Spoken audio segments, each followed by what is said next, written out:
ቅዱስ ቁርባን እውነተኛ የራሱ የቅዱስ ቁርባን ላይ ህብስትና ወይን ይቀርባል ታውቃለህ ብዬ ተስፋ አደርጋለሁ። እና ያ ህብስትና ወይን የምርም የጌታ ስጋና ደም እውነተኛ የራሱ የጌታ ስጋና ደም ይሆናል ብለህ ታምናለህ? ለምሳሌ ከዛ በኋላ ስለ ቅዱስ ቁርባን እንድናወራ አይደለም ይህንን ይዤ አሁን ቅድም ካልኩ አንጻር አንዳንድ ነገሮችን እንድናወራ ነው። እሺ፣ አይ የተቀጣጠለ ጥያቄ እንዳይኖር ጥያቄ አይኖርም። ይሄ የቅዱስ ቁርባን ላይ አይኖርም። ቅዱስ ቁርባን ላይ አናወራም፣ ችግር የለም። አይ ቅዱስ ቁርባን ላይ እኔም ስለማምን ያው በትክክል ስጋዬ ነው የሚል ቃል ስላለ በትክክል አምናለሁ፣ መጽሐፍ ቅዱስ ስለሚያስተምረኝ ማለት ነው። እንደሱ እቀበላለሁ። ደግሞ መካነ ኢየሱስ ነኝ። አሰይ በጣም ጥሩ፣ ደስ ይላል በጣም። እሺ እንደምታውቀው ብዙ ፕሮቴስታንት ወንድሞች ደግሞ አይ አይደለም ይላሉ አይደል? ምን መሰለህ እነሱ እንግዲህ አሁን በዋናነት እንደሱ ብለው አይወስዱም ወይ ካልን እኔ በጣም እንደውም አክብሮት ሰጥተው በየወሩ ሁሉም ጉባኤ እንዲወስድ ያስገድዳሉ። እንደውም በዋናነት ይቀበላሉ፣ ይወስዳሉ፣ አይወስዱም ሳይሆን የሚቀርበውን ጥያቄ ይወስዳሉ አይወስዱም ሳይሆን የሚቀርበው ህብስትና ወይን አክቹዋሊ እነሱ ጋር ህብስትና ወይንም አያቀርቡም። አንዳንዶቹ ጋር ከፈለጉ ሌላ ነገር ሊያመጡ ይችላሉ። ዋይንን አንጠቀምም የሚሉም አሉ። ፔንቴኮስታል ውስጥ ማለት ነው። በኦርቶዶክሱም ዘቢብ ነው ያለ፣ ወይን አይደለም። ለምሳሌ ወይን ነው በነገራችን ላይ ዘቢብ ምንድን ነው? ወይን እኮ ነው። የዘቢብ ጭማቂ ነው። ዘቢብ እኮ ወይን አይደለም ዲያቆን? እንዴ በእውነት እንደሱ እንደሆነ አላውቅም ነው። ዘቢብ እንትን ነው የሚያውቀው ደርቆ ምናምን ስለሚመጣ ነው ወይን መሆኑን አያውቅም። ደረቀ ስላለበት ነው ወይን ነው። እሺ ችግር እና ዘቢብ ወይን ነው። ኤኒዌይስ ስለዛ ምንድነው እነዚህ ግን የማያቀርቧል ያልከውን እኔ ምንም ልቀበል አልችልም። ለምን መሰለህ እኔ ማለት ስጋ ወደሙን አይሰጡም ቤተክርስቲያን ተብሎ በፕሮቴስታንት ማለት ነው ቤተክርስቲያን ተብላ፣ ግን ደግሞ ስጋ ወደሙን የሚወስድ የለም እያልከኝ ነው? ወይም ደግሞ የሚያቀርቡት ሌላ ነገር ነው እያልከኝ ነው? ምንድነው አልገባኝም። አይደለም የጌታ እራት ብለው በሚያዘጋጁት ፕሮግራም ላይ ጭራሽ ወይንንም ላይጠቀሙ ይችላሉ ያልኩ አጋጣሚ መሀል ላይ ተነስቶ ስለነበረ ማለት ነው እንጂ የጌታ እራት ስርዓት ምናምን እናዘጋጃለን ይላሉ። አይተናል። እንዲህ አይነት ለምሳሌ ስጋ ወደሙን የማይወስድ ቤተክርስቲያን ተብሎ የምታውቀው አለ? ለምሳሌ በስም የምታውቀው? ኧረ እኔ ስጋው ደሙ ብሎማ የሚወስድ ጴንጤ እኔ አይቼ አላውቅም። እስኪ አለ ታውቃለህ? ይሄ ስጋና ደም ነው ብሎ የሚወስዳለ እንዴ? የለም። የጌታ እራት ብሎ ይወስዳሉ እኮ። ስጋና ደም ብለው ይወስዳሉ እኮ። የጌታ እራት እኮ ስጋና ደም ስጋዬ ነው እያለ እንዴት ነው ስጋ የማይሉት? እኔ እሱን ወደሱ አንገባም ስለተባባል እሱማ አንተማ ትክክል ነህ እንዴ? አሁን አንተማ ትክክል እኮ ነህ። ይህ ስጋዬ ነው እያለ አይደለ እንዲ አልከኝ። ትክክል ነህ፣ አልተሳሳትክም። እነሱ ግን ይላሉ ይሄን ስጋው ነው ደሙ ነው የምንቀበለው፣ የራሱን የጌታችንን ስጋ ነው የራሱን የጌታን ደም ነው እየጠጣን ያለ ነው ብሎ ይናገራሉ። እንግዲህ እኔ እንደማውቀው እኔ እንግዲህ ብዙ ቤተክርስቲያን በእርግጥ እንደ አላውቅም ከመካነ ኢየሱስ ውጭ ማለት ነው። ስለዚህ እኔ በማውቀው ግን በማውቃቸው ማለት ነው በጓደኞቼ በምናምን የጌታ እራትን በየወሩ እንደሚወስዱ አውቃለሁ። ለምሳሌ አገልጋዮችን የማውቃቸው ማለት ነው።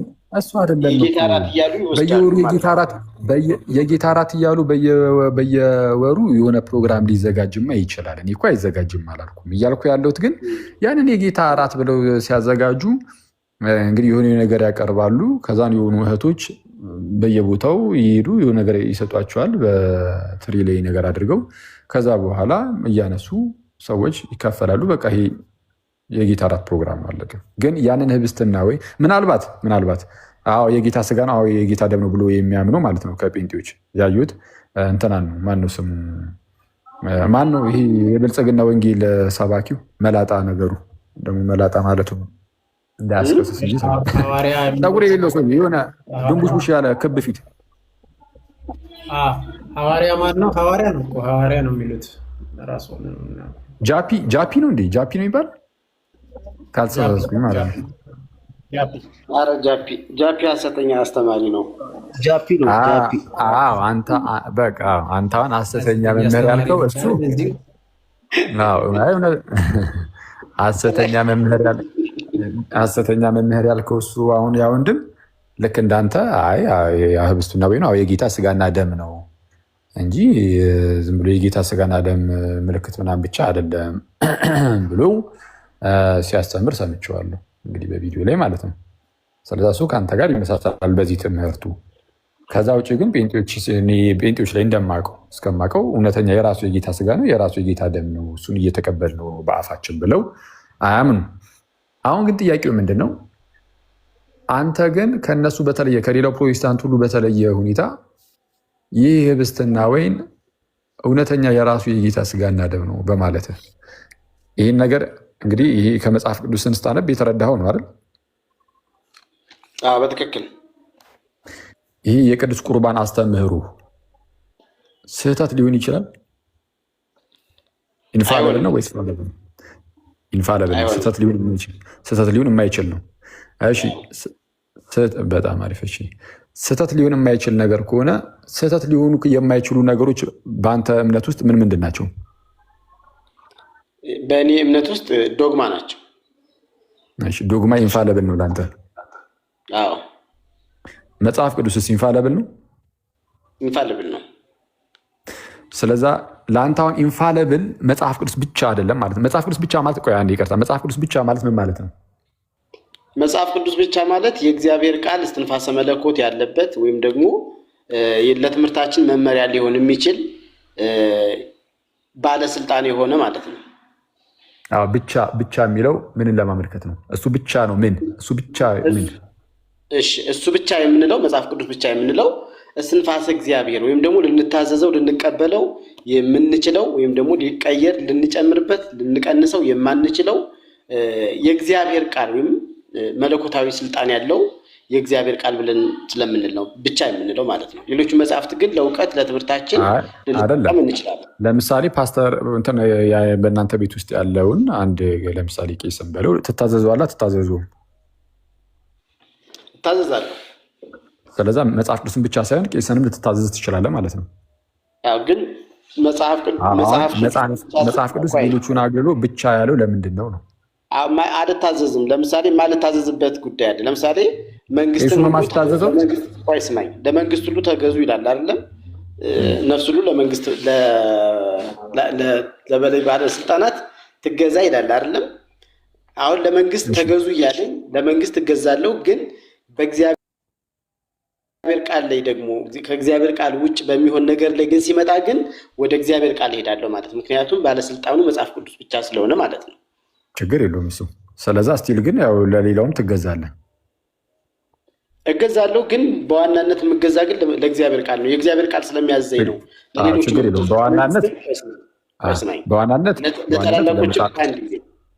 አንድ ጊዜ ለታላላቆችም የምገዛ ለቄስ ለምላቸውም የምገዛ ለመንግስትም የምገዛ ለባለስልጣናትም የምገዛ ለጌቶችም የምገዛ የእግዚአብሔር ቃል ስለሚያዘኝ ነው። ግን በእግዚአብሔር ላይ የሚነሱ ከሆነ መንግስትም ቢሆን አልገዛም ማለት ነው። ምክንያቱም የእግዚአብሔር ቃል በዋናነት የመጀመሪያው ባለስልጣን ለእግዚአብሔር ለራሱ እንድገዛ ስለሚያዘኝ ማለት ነው።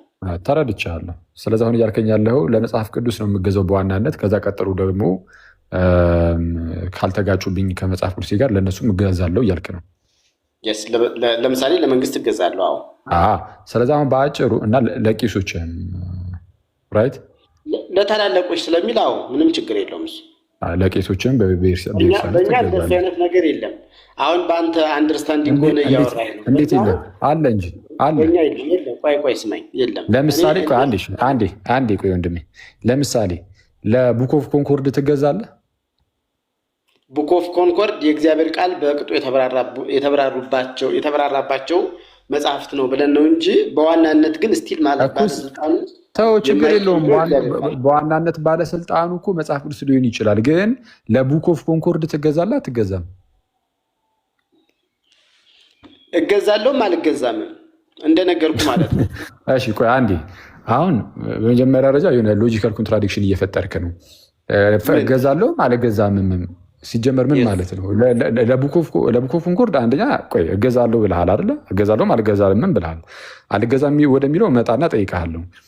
እገዛለሁ ያልከው ላይ ግን ከመጽሐፍ ቅዱስ ውጪ ለቡክ ኦፍ ኮንኮርድ ትገዛለህ። ቡክ ኦፍ ኮንኮርድን ግን የጻፉት የሃይማኖት መሪዎች ናቸው። ቡክ ኦፍ ኮንኮርድ ማለት ነው ከነ ማርቲን ሉተር ጀምሮ እነ ማርቲን ከሚኒዝ እና ሌሎቹም ማለት ነው። እና አንዳንዶቹ ደግሞ የነ ፊሊፕ ሜላንክተን ናቸው። ስለዛ ለእነሱ መጽሐፍ የምትገዛ ሰውዬ ስለሆንክ ለቄሶች አልገዛም አትልም። አሁንም ደግሞ ቄሶቹ አንተ ያለህበት አጥቢያ ለምሳሌ የሆነ ህግን ቢናገሩ ወይም የሆነ ደንብን ቢያስቀምጡ አጥቢያዎች የየራሳቸውን ህጎችን ደንቦችን ስለሚያወጡ ማለት ነው ለዛ ህግ ለዛ ደንብ ትገዛለህ። ለዛ እነሱ ያወጡት ነገር ስለሆነ ከዛ አንጻር ትገዛለህ።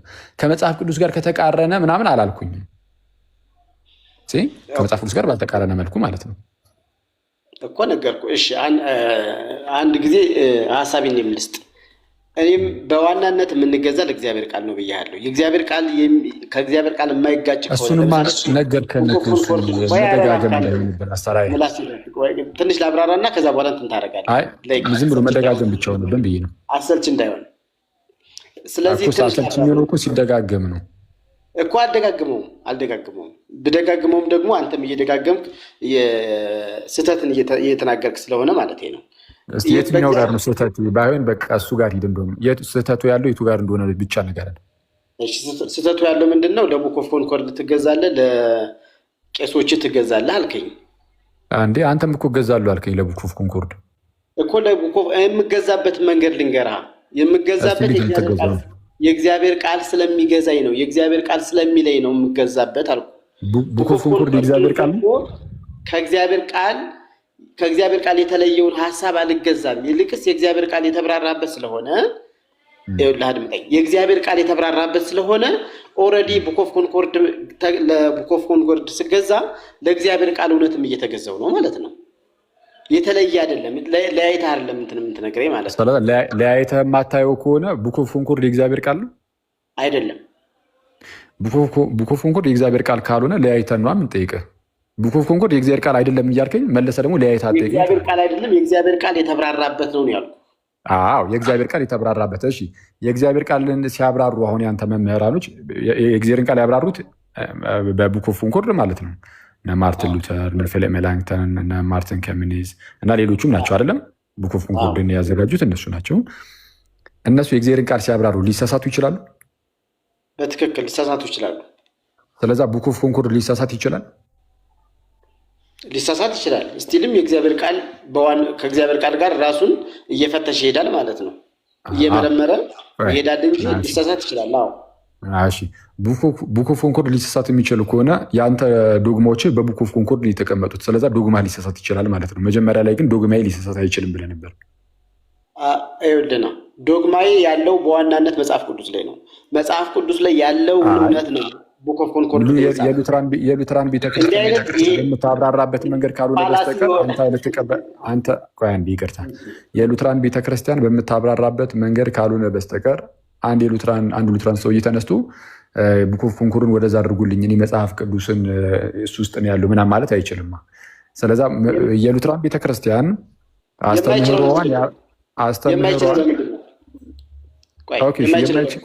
የማይችለውማ ለሉትራን ቤተክርስቲያን መመሪያዋ ቡክ ኦፍ ኮንኮርድ ስለሆነ ከሱ ውጭ ይሆናል። ከሱ ውጭ ከሆን ሉትራን መሆናል ምንድን ነው አይደለም።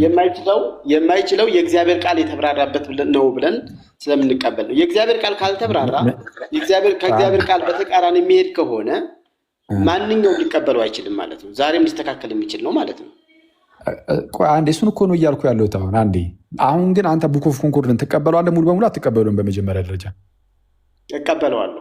ማልቀበለው ሊኖር ይችላል እያነበብኩ ሲሄድ ማለት ነው። እሺ ቡክ ኦፍ ኮንኮርድን እቀበለዋለሁ አልከኝ። ቡክ ኦፍ ኮንኮርድን የምትቀበለው ከሆነ ተመልከቱ ጋይስ፣ ቡክ ኦፍ ኮንኮርድ ማለት የሉተራኖች አስተምህሯቸውን የገለጹበት መጽሐፍ ነው እና ቡክ ኦፍ ኮንኮርድን ኧረ እኔ እቀበላለሁ አለ። እሺ ቡክ ኦፍ ኮንኮርድን ትቀበላለህ? እንግዲህ የሉትራን አስተምህሮውን የያዘውን መጽሐፍ ማለት ነው። ያ ቡክ ኦፍ ኮንኮርድ ግን ሊሳሳት ይችላል ወይ ስለው የአስተምህሮዋቸውን መጽሐፍ ማለት ነው ሊሳሳት ይችላል ወይ ስለው አዎ ሊሳሳት ይችላል አለኝ። ማለት የሚሳሳተው የገጽ ቁጥሩ አይደለም የሚሳሳተው ውስጡ የያዘው አስተምህሮ ነው መቼስ እያወራን ያለ ነው ስለዙ እንጂ ስለ ገጽ ቁጥር አይደለም። ስለዚህ አስተምህሮ ሊሳሳት የሚችል ከሆነ አሁን ላይ የምትቀበለው አስተምህሮ ሊሳሳት ይችላል ማለት ነው። ይህ በጣም ቀላል እኮ ነው። ታዲያ በምን እርግጠኛ ሆንክ? አሁን ማለት አሁን ያለህበት ቤተ እምነት በምን እርግጠኛ ትሆንበታለህ? ማለት ስህተት ውስጥ ያለ ቢሆንስ? እሺ አሁን ቡክ ኦፍ ኮንኮርድ በራሱ እኮ ወደ መጽሐፍ ቅዱስ ነው ዳይሬክት የሚያደርገው እንጂ በራሴ እኔን ተቀበሉኝ እኔን እመኑኝ የሚል አይደለም። ራሱ ሶላ ስክሪፕቹራ የሚለው የተቀመጠበት ይኸው ለምሳሌ ዲያቆን መኩ ያዘው ጋር 3 ሶላዎች አሉ አይደለም? በእምነት ብቻ በጸጋ ብቻ እና ሶላ ስክሪፕቹራ የሚሉ ማለት ነው።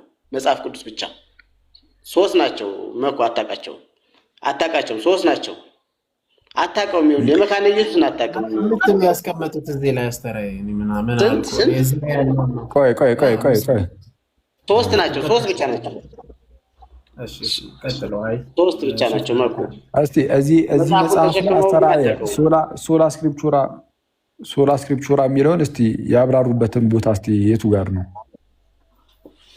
እኔ አሁን አላስኩትም እንጂ ወደ ፔጅ 10 ምናምን መሰለኝ። እስኪ ካለ አንዱ በምን መልኩ አብራሩት እስቲ ያወጣለትና እስቲ እናንብብለት። ገጽ 10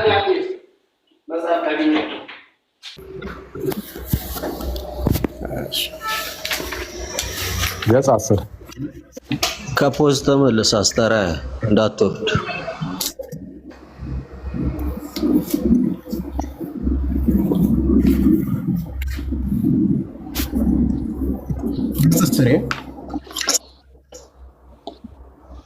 ና ተመለስ። እሺ አሁን ተመልሻለሁ። ይቅርታ ስልክ እየጠበቅኝ ነበር። እሺ ይኸው ገጽ 10 ኦኬ። አሁንም ይቅርታ እሱ ላይ አይደለም። ቀጥል። እሺ ስለሌለኝ እኮ ነው እንጂ ምልክት ሳር በቃ ተው ችግር የለም። ቀስ ብሎ ስለዛ እንትን ራስህ ይኸው። እሺ አለ እኮ ሰሊ የለም ምናምን እያልኩ አይደለም። አሁን ዝም ብለህ ራስህ ይኸው ፈትሸው፣ ካገኘኸው ምን እንደሚል ታየዋለህ። ለማንኛውም ግን ትልቁ ቁም ነገር መለስ ስንል ማለት ነው መጽሐፍ ቅዱስ ብቻ የሚለው ወደ መጽሐፍ ቅዱስ የሚያመላክት ነው። እንደውም በአጠቃላይ መጽሐፍ ቅዱስ ለምን ያልጠየኩህን እንደምትመልስልኝ አላውቅም። አሰራዊ ወንድሜ እስትንፋሰ መለኮት እንደሆነ የሚያስረግጥ ነው እንጂ ራሴን ተቀበሉኝ የሚል አይደለም ማለት ነው። አይ እስትንፋሰ መለኮት መጽሐፍ ቅዱስ እስትንፋሰ መለኮት መሆኑን እኮ እኛም እናምናለን፣ ግን መጽሐፍ ቅዱስ ብቻ የሚለውን ትምህርት ግን አንቀበልም። ስለዛ መጽሐፍ ቅዱስ ብቻ የሚለው ትምህርት መጽሐፍ ቅዱስ እስትንፋሰ መለኮት ነው ከሚለው የዘለለ ነው። ብቻ የሚለውን ለምንድነው የማትቀበለው አንተ? ለምሳሌ እስትንፋሰ መለኮት የእግዚአብሔር ቃል መጽሐፍ ቅዱስ ብቻ የሚለውን የማትቀበልበት ምክንያት ምንድን ነው? እስካሁን ብዙ ይኸው እንግዲህ የተቀጣጠለ ጥያቄ ነው የጠየቀኝ። እኔ እስኪ ይህን ልጠይቅህ። አይ እኩስ አሁን ዋናው የተነሳንበትን ጥያቄ ምንም ግቡ ላይ ሳናደርሰው መሀል ላይ አቋረጥከኝ። ግን እኔ መጽሐፍ ቅዱስ ብቻ የምትለዋን ቃል ማልቀበልበት ምክንያት አንደኛ መጽሐፍ ቅዱስ ብቻ የሚለው ትምህርት ያዘላቸው በርካታ የስተት ትምህርቶች ስላሉት ነው። አብሮ አቅፎ የመጣቸው ትምህርቶች ማለት ነው። አንደኛ ሊሳሳት የማይችለው መጽሐፍ ቅዱስ ብቻ ነው። ሊሳሳት የማይችለው መጽሐፍ ቅዱስ ብቻ ነው ብሎ በማስተማራቸው ለምሳሌ እኔ አስተምህሯችንም አይሳሳትም ብዬ አምናለሁ። አስተምሮ ለምሳሌ አንዴ ልጨርስልህ፣ ከዛ በኋላ አንድ ትጠይቀኛለህ። አንደኛ እሱ ነው ዶግማችን። ለምሳሌ አስተምህሯችን አይሳሳትም። የኦርቶዶክስ ዶግማ አላት አላት። ለምሳሌ ምንም በቃ በአጭሩ ዓለም አቀፋዊ ጉባኤያት ላይ የተቀመጡት ዶግማዬ ነው ብላ ቤተክርስቲያን ይሄንን የተናገረችበት መጽሐፍ ታሳይኛለህ? ዶግማ የሚባለው ቃሉ በራሱ ማለት ነው። ኦፍኮርስ ዶግማ የሚለው ቃል ምንም በአባቶቻችንም ውስጥ ሁልጊዜም ምንድነው ጥቅም ላይ የዋለ ነው። ፕላስ ደግሞ እንደውም ሰማኝ አይደለም የኢትዮጵያ ኦርቶዶክስ ቤተክርስቲያን ነው የምጠይቀህ። የኢትዮጵያ ኦርቶዶክስ ቤተክርስቲያን ዶግማ የሚል ትምህርት አላት ወይ ያልኩህ? እሺ አንድ ያዝ አድርገው። የኢትዮጵያ ቤተክርስቲያን ብለህ አንተ የምታውቃት ሌላ የኢትዮጵያ ቤተክርስቲያን ካለች እንግዲህ እሱን አንተ ትነግረናለህ። እኔ የማውቃት የኢትዮጵያ ቤተክርስቲያን ግን ከዓለም አቀፋዊቷ አንዲቷ ቤተክርስቲያን ያልወጣች፣ ምናልባት እስከ ቅርብ ዘመን ድረስ በግብፅ ስር የነበረች፣ በግብፅ ቤተክርስቲያን ስር የነበረች፣ በአሌክሳንድር ቤተክርስቲያን ስር የነበረች፣ ቅርብ ዓመታት ላይ ደግሞ አውቶሳይድ የቻለች ሆና የራሷ ሲኖድ ያላት ቤተክርስቲያን ናት። ግን ስቲል ግን በዓለም አቀፋዊቷ በአንዲቷ ቤተክርስቲያን ውስጥ ያለች ናት። ከዛ አንጻር ስለ ኢትዮጵያ ቤተክርስቲያን ዶግማ ስናወራ የምናወራው ሎካል ስለሆነ በቃ በግል በቃ ዝም ብሎ እዚሁ ያለ ነገር ብቻ ነው የሚባል ነገር እኛ አናውቅም። ምክንያቱም እኛ እንደተለያዩ ፕሮቴስታንት ቆይ አንዴ እባክህን የኢትዮጵያ ኦርቶዶክስ ቤተክርስቲያን አማኝ ነህ፣ ግን የኢትዮጵያ ኦርቶዶክስ ቤተክርስቲያን ትምህርት ግን እባክህን ዶግማን አሳየኝ። ዶግማ ካለ አሳየኝ ያልኩህ እባክህን። የኢትዮጵያ ኦርቶዶክስ ቤተክርስቲያን ተዋህዶ ቤተክርስቲያን ዶግማን አሳየኝ። እንዴት ነው አይሰማህም? ወንድም አስተራየ እንዴ በስመ አብ። ይሄ ነገር ዘንድሮም አልቀረም እንዲህ መደናቁር ምናምን እየተሰማሙ ምናምን ጥሩ እና ደግሞ የምነግርህንም እየሰማ ሲሆን ለመረዳትም አመቺ ይሆናል። እሺ ኤኒዌይስ አስተምህሯችን ወይም ዶግማችን ዶግማ በለው አስተምህሮ በለው ግድ አይሰጠንም። በነገራችን ላይ ስለ የቃል ጉዳይ ከሆነ እያሳሰበ ያለው ማለት ነው። ዶግማም በለው አስተምህሮ ወይም እምነት ወይም ሃይማኖትን በለው ችግር የለብንም። ሃይማኖት ወይም እምነት ፌዝ ብለን እንጠራዋለን። ብዙ ጊዜ ዶግማ ብለንም ልንጠራው እንችላለን። ችግር የለውም። አንዳንድ ሰዎች ዶግማ ከሚለው ቃል ይልቅ አስተምህሮ ወይም እምነት ወይም ምንድነው ሃይማኖት የሚለውን ቃል ሞር እሱን ይጠቀማሉ። ሌሎችም ደግሞ ዶግማ የሚለውን ቃል ይጠቀማሉ። ችግር የለብንም እሱ። ዋናው ነገር ግን ቤተክርስቲያን መሰረታዊ የምትለው አስተምህሮ አላት ወይ? የኢትዮጵያ ቤተክርስቲያን ኦፍኮርስ አላት። ይሄ እኮ ግልጽ እኮ ነው። ይህ አስተምህሮ የሚባለው ምንድን ነው ከተባለ እንግዲህ ለመረዳት ከሆነ እየጠየቅ ያለው ዝም ብሎ ጉንጭ አልፋ ክርክር ሳይሆን የሆነ ነገር ይዘህ ለመውጣት ከሆነ ማለት ነው። አስተምህሮ የሚባለው ዶግማ የሚባለው ወይም እምነት የሚባለው አንድ ጊዜ ለቅዱሳን ፈጽሞ የተሰጠ እሱ ነው። ሃይማኖት ይባላል፣ አስተምህሮ ይባላል። ትምህርት ነው፣ ቋሚ የሆነ ዋና ትምህርት ማለት ነው። እሱ በምንድን ነው የሚታወቀው በእናንተ ቤተክርስቲያን ካልከኝ ይኸው ሶስቱ ዓለም አቀፋዊ ጉባኤያት ላይ ተሰጥቶናል አልኩ። የተሰጠባቸው ጉባኤያት ዓለም አቀፋዊ ናቸው። ከዛ በኋላስ ዓለም አቀፋዊ ጉባኤ ቢደረግም እሱ የኢትዮጵያን አይመለከትም። ይህ ከበለጠ ሰምተህ የመጣኸው እንደው የሙግት ነገር እንዴት ልብን እንደሚያደርግ ከበለጠ ሌላ ብትማር ይሻላል። አንድ እንደዚህ ብሎ አሁን ባለፈው ሲዳረቀን የነበረው ወንድማችን በለጠ ነው ቤል የሚባለው። አሁን አንተ ደግሞ ከሱ ከበለጠም ብሰመጣ አንዴ ስማ እባክህ፣ አንዴ አስጨርሰኝ እስኪ የሚሰማ ከሆነ እና ምንድነው ባጭሩ ዶግማችን አስተምህሯችን በሶስቱ ዓለም አቀፍ ጉባኤያት በኒቂያ፣ በቁስጥንጥንያ፣ በኤፌሶን ጉባኤ እንደተላለፈው ነው። እምነታችን አስተምህሯችን እዛ ላይ ተገልጿል እና አይሳሳቴ ነው ብለን እናምናለን አስተምህሯችን። ስለዚህ አይሳሳቴ ነው ብለን ስንናገር ምን እያለ ነው? በየትኛውም ዘመን መጥቶ የሆነ ሰው ዝም ብሎ ሁል ጊዜም ቢሆን በተለያዩ ዘመናት ቢፈተንም ዝም ብሎ እንደዚሁ ሳይሳሳት የሚኖር ይሆናል ብለን ለመናገር ነው። መጽሐፍ ቅዱስ ብቻ የሚለውን ትምህርት አንደኛ ማልቀበለው ለዚህ ነው። ብቻ የሚለው ሌሎችን ሁሉ አግልሎ ጽሁፉ ላይ ብቻ ትኩረት ስለሚያደርግ ማለት ነው። አስተምህሮ ግን አይሳሳትም ብለን ስንናገር በቤተ ክርስቲያን ውስጥ ብቻ ነው። ስለዚህ ቤተ ክርስቲያን አትሳሳትም ካልን ከዚህ ከአስተምህሮ አንጻር ይሆናል ማለት ነው። ከዶግማችን አንጻር፣ ከአስተምህሯችን አንጻር ቤተ ክርስቲያን አትሳሳትም፣ ኢንፋለብል ናት። መለስ እንበልና ሌላው ማልቀበልበት ምክንያት መጽሐፍ ቅዱስ ብቻ የምትለውን ቃል ማልቀበልበት ምክንያት መጽሐፍ ቅዱስ ብቻ ተብሎ ሲመጣ እንዴ ሌላ ነገር ሳይታከልበት እንዴት ልንረዳው እንችላለን መጽሐፍ ቅዱስን የሚል ጥያቄ ይፈጥርባችሁ የለ? አሁን ብቻ ሲባል ከዛ ምን አይነት ነገር አምጥተዋል? ይሄ ብቻ አሉና ብቻ የሚለው ቃል ቀጣይ ደግሞ ይዞ የሚመጣውን ነገር መጽሐፍ ቅዱስ ለየትኛውም ሰው የተማረም ይሁን ያ ሰው ያልተማረም ይሁን ለየትኛውም ሰው በቃ ሙሉ በሙሉ ግልጽ ነው። እንደው መቀበል ያለበት ጉዳይ እስከሆነ ድረስ እያንዳንዷ ነጥብ ላይ ባይሆንም ግን እሱ ግን ለድህነቱ የሚያስፈልገው ትምህርት ሁሉ ላይ ግን መጽሐፍ ቅዱሱ በቃ ግልጽ ነው። ብላክ ኤንድ ዋይት ሆኖ ቁጭ ብሎለታል። ግልጽ ነው ለተማሩም ላልተማሩም ነው ያልኳችሁ። ምንም ብዙም እውቀቱ የሌለው ሰውም መጥቶ ብቻ አማርኛ ማንበብ ስለቻለ ለምሳሌ መጽሐፍ ቅዱስን ቢያነበው በቃ ለሱ ግልጽ ነው ብሎ ያስተምራሉ። ዋናው ለድህነት የሚያስፈልገው ነገር እንደዚህ ብሎ ያስተምራሉ። በነገራችን ላይ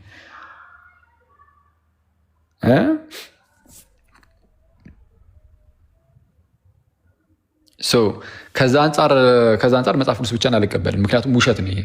አንድ ሰው ዝም ብሎ የተማረውም ያልተማረውም መጥቶ መጽሐፍ ቅዱስን ስላነበበ ዝም ብሎ እንደዚህ ሁሉ ነገር ያውቃል ይረዳዋል ማለት ለሁሉም ያውቃል ይረዳዋል ሳይሆን ለሁሉም ሰው ግልጽ ነው ብዬ አላምንም። ስለዚህ ግዴታ ምን ያስፈልጋል? ቸርች ታስፈልጋለች። ይህ ሁሉ ነገር መጽሐፍ ቅዱስ ብቻ የሚለው ቸርችን ለመገንጠል ቸርችን ወደ ጎን ለማድረግ ለመጣል የተደረገ ስራ ስለሆነ መጽሐፍ ቅዱስ ብቻ የሚለውን ትምህርት አልቀበሉም ባጭሩ። እሺ በጣም እንደዚህ ረጅም ማብራሪያ እሺ ይሁን። እኔ ዶግማ የቤተክርስቲያኒቱ ዶግማ ስጠኝ ነበር ያልኩ። ዶግማ ብለህ እንዲህ የተቀነነ ከሌ ከሌ ከሌ ከሌ የሚባሉ ዶግማችን ናቸው፣ ከሌ ደግሞ ቀኖናችን ናቸው የሚል ምንም አይነት እንትን የለም። ለምሳሌ አሁን አንድ ብጠይቅ ታቦት ዶግማ ነው ወይስ ቀኖና ነው ብልህ በራስህ ሀሳብ ነው የምትነግረኝ፣ እንደየሰው ልዩነት ነው። ዶክተር ዘበነን ደግሞ ብጠይቃቸው ኧረ ዶግማችን ነው ይላሉ። እና ይሄ ተሰብስቦ አሳየን። ሌላ ሰው ስላነሳ አሁን ሌላ ሰው ስላነሳ አሳየን። እኔ አሁን መጽሐፍትን እየጠቀስኩ ስለሆነ አንዴ መጽሐፍትን እየጠቀስኩ ነው አሁን ስነግርህ። አንተ ደግሞ ዶክተር ዘበነን ብንጠይቃቸው እንዲህ ይሉናል ያልከው ካሉ ሂድና አምጣ፣ ከዛና አሳየን። ከዛ እንደዛ ካሉ አይ ታቦት ራሱን ችሉ ዶግማ አይደለም። ታቦት ሲጀመር ታቦት ከንዋያተ ቅዱሳት ውስጥ የሚመደብ እንጂ አስተምህሮ አይደለም፣ ትምህርት አይደለም። ታቦት እኮ ከንዋያተ ቅዱሳት ውስጥ የሚገኝ ነው። ዶግማ ማለት ትምህርት ነው ገና ከጅምሩ። ስለዚህ አሁን አንተ ገና ከጅምሩ ትምህርትና ንዋያተ ቅዱሳትንም እየለየህ አይደለም። ሲቀጥል ግን አሁን ቅድም እንዳልኩ አይደለም ማለት ነው። ታቦት ከንዋያተ ቅዱሳት ውስጥ ነው። ዕቃ ብቻ ነው ወይ? ዕቃ ብቻ ነው በለኝ። ምን ማለት ነው? ዕቃ ብቻ ነው። ዕቃ ብቻ ማለት ምን ማለት ነው? ንዋያተ ቅዱሳት ማለት ምን ማለት ነው? ቅዱሳት ንዋያት ነው እያልኩ ያለሁት አይደል? ስለዚህ አሁን ዕቃ የሚለው ቃል ከተጠቀምክም ቅዱስ ዕቃ ብለህ ተጠቀም። የተለየ ዕቃ ማለት ነው። እኩስ ቅዱስ የሆነ ዕቃ የተለየ ማለት ነው። እኩስ ቅዱስ የሆነ የከበረ ዕቃ በአንዴ ይቅርታ፣ በሜሮን የሚከብር ስለዚህም ለእግዚአብሔር ችግር የለውም። እኔ እሱን የተለየ የሚለውን እኮ እየተቃወምኩ አይደለም። አንዴ እባክህን አታድክመን። እንትን የተለየ ነው፣ ትክክል ነው። ልዩ የሆነ ምን ማለት ነው? ለእግዚአብሔር አገልግሎት ከሌላው ሁሉ ዕቃዎች የተለየ የሚለው ከሌላዎች ሁሉ ዕቃዎች የሚለየው ነው። ስለዚህ በሜሮን የከበረ የተቀደሰ ዕቃ ነው። ትክክል። ስለዚህ ትምህርት ሌላ፣ ንዋያተ ቅዱሳት ሌላ። ስለዚህ አሁን አንተ አስተምህሮ ምንድን ነው፣ ትምህርት ምንድን ነው የሚለውንም አይ ቲንክ እኔ የለየህም አይመስለኝም። የኢትዮጵያ ቤተክርስቲያን ውስጥ ነበርክ? አንዴ ቆይ፣ የኢትዮጵያ ቤተክርስቲያን ውስጥ ነበርክ? አስተራሪ እሱን አሁን አልመልስልህም። ምክንያቱም ወደ ሶላ አስከሽራ ለምን እንደማትቀበለው እኔ እንደዛ ብዬ ጠየኩ። ለመሰለህ ለምሳሌ በኢትዮጵያ ቤተክርስቲያን ውስጥ አንድ ሰው ሊጠመቅ ሲመጣ ምንድነው ኮንፌስ አድርግ የሚባለው? ምንድነው መስቀል የሚባለው? እኔ ህፃናት የሚጠመቁ እንጂ እኔ ባደኩበት እኔ በኖርኩበት ህፃናት ናቸው ሲጠመቁ። 40 እና 80 ነው የማውቅ። ግን በዛን ጊዜ ጸሎት ሃይማኖት ነው የሚደገም። በጣም አሪፍ አየኸው። የሚደገመው ምንድነው? ጸሎት ሃይማኖት። እሱ ነው። ይሄ ነው ኮንፌሽኑ። ይሄ ነው። ጌታ ይመስገን ወንድማችን አንድ ትልቅ የእምነት ቃል የሰጠን በእውነት ሰምታችኋል ጋይስ? ምንድነው የሚደገመው አለ? ጸሎት ሃይማኖት የሚደገመው። ፕሊስ አንድ ሚዩት አድርጓል። እባክህን ጌታ ሁን። ጸሎተ ሃይማኖት ኢማጂን፣ ጸሎተ ሃይማኖት ነው የሚደገመው። በቃ እሱ ነው የኛ ሃይማኖታችን። ጸሎተ ሃይማኖት ብለን ያ የምንጸልየው የለም እሱ ነው እኮ በቃ አለቀ። በኒቂያና በቁስጥንጥንያ ጉባኤ ላይ የመጣው የናይስኖ ኮንስታንቲኖፖሊታን ክሪድ የምንለው እሱ እኮ አለቀ። ሁሉን የፈጠረ አንድ አምላክ በሚሆን በእግዚአብሔር አብ እናምናለን። ሰማይና ምድርን የፈጠረ የሚታየውና የማይታየው ዓለም ሳይፈጠር ከእርሱ ጋር በነበረ ደግሞ አንድ የአብ ልጅ በሚሆን በአንድ ጌታ በኢየሱስ ክርስቶስ እናምናለን። ጌታ ኢየሱስም ከብርሃን የተገኘ ብርሃን ነው። ከእውነተኛ አምላክ የተገኘ እውነተኛ አምላክ ነው። የተወለደ እንጂ ያልተፈጠረ ነው። በባህሪው ከአብ ጋር አንድ ነው። ሁሉ በእርሱ የሆነ በሰማይም ካለው በምድርም ካለው ያለ እርሱ ያለ ጌታ ምንም የሆነ የለም። ሁሉ በእርሱ ሆነ፣ ከሆኖም አንዳች እንኳን ነው የሚለው። አንዳች እንኳን ያለ እርሱ ምንም የሆነ የለም። ልክ ዮሐንስ 1:3 ላይ እንደተነገረ ከዛ ስለ እኛ ስለ ሰዎች እኛን ለማዳን ከሰማይ ወረደ፣ በመንፈስ ቅዱስ ግብር ወይም በመንፈስ ቅዱስ ስራ ደግሞ ከቅድስት ድንግል ሰው ሆነ። ከቅድስት ድንግል ምን ሆነ? በመንፈስ ቅዱስ ግብር ሰው ሆነ። ከሰማይ ወረደ እኛን ለማዳን። ኦኬ ሰው ደግሞ ስለኛ ተሰቀለ፣ ሞተ፣ ተቀበረ፣ በሶስተኛውም ቀን ከሙታን ተለይቶ ተነሳ። ስለዛ ስቅለቱን፣ ሞቱን፣ ትንሣኤውን ዘንድ በክብር በምስጋና ወደ ሰማይ አረገ፣ በአባቱም ቀኝ ተቀመጠ። አረገ፣ ከፍ ከፍ አለ። ዳግመኛም በሕያዋንና በሙታን ላይ ለመፍረድ በምስጋና ይመጣል። ለመንግስቱም ደግሞ ምን የለውም? ፍጻሜ የለውም። ይህ ብቻ አይደለም፣ ደግሞ በመንፈስ ቅዱስም እናምናለን። እርሱም ጌታ ሕይወትን የሚሰጥ ከአብ የሰረጸ ወይም የሚሰርጽ ከአብ የሚወጣ ማለት ነው። ከአብና ከወልድ ጋር በአንድነት እንሰግድለታለን፣ እናመሰግነዋለን። መንፈስ ቅዱስ እርሱም በነቢያት አድሮ የተናገረ ከሁሉ በላይ በምትሆን ሐዋርያት በሰራሁት በአንዲት ቅድስት ዓለም አቀፋዊት ቤተክርስቲያን እናምናለን። ወይም ደግሞ ከሁሉ በላይ በምትሆን በአንዲት ቅድስት ዓለም አቀፋዊትና ሐዋርያዊት ቤተክርስቲያን እናምናለን። ኃጢአት በሚሰረይባት በአንዲት ጥምቀትም እናምናለን። የሙታንን መነሳት ተስፋ እናደርጋለን። የሚመጣውንም ሕይወት ለዘላለሙ አሜን። ከዛ አሁን ያልኩላችሁ የለም ይሄ ነው በቃ ህፃናት ሊጠመቁ ሲመጡ የሚደገመው ይሄ ነው አለ። ሚኒንግ የሚመሰከረው ማለት ነው፣ ወይም የሚጸልም የሚደገመው የሚለው ቃል ግራ ያጋባችሁም መቼስ። ይሄ ወንድማችን አስተራየ ያለበት አሁን መካነ ኢየሱስ ቤተክርስቲያንም ማለት ነው። መዝሙር ደብተራችን ላይ አንተ የምትለው በደንብ ነው ያለው እንደምታየው ማለት ነው። ይኸው እንደምታየው አንተ ብቻ እንዳይመስልህ ለማለት ነው።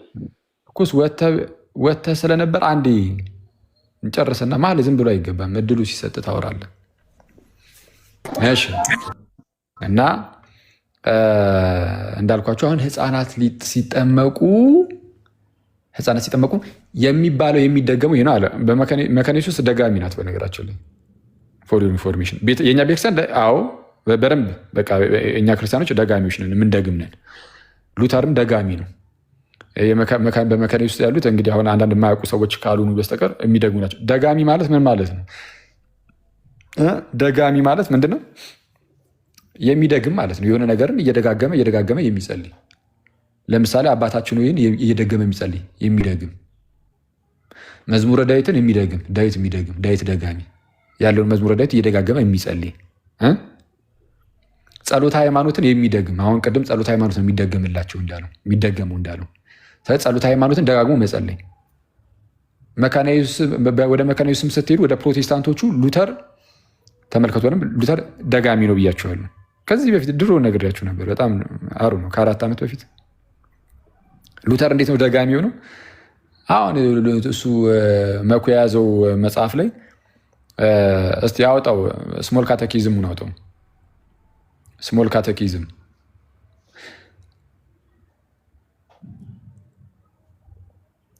የትኛው ነው? ስሞል ካቴኪዝም ትንሹ የክርስትና ትምህርት፣ እሱ ላይ ስለ ጸሎት የተናገረበታል።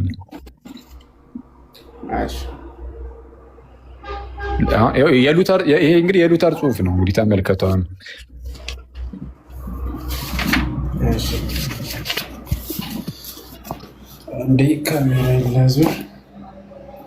ጸሎት የጠዋትና የማታ ምናምን ጸሎት የሚል አይ ቲንክ እንደዛ ነገር ነበር። ትንሽ ክርስትና ትምህርት የአርተ መግቢያ ብለው ከዛ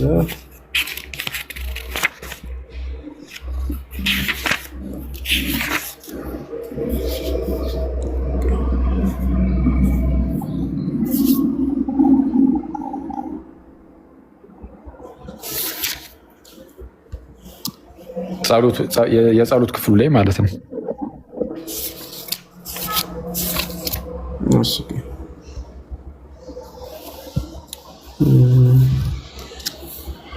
መጀመሪያ ትእዛዝ፣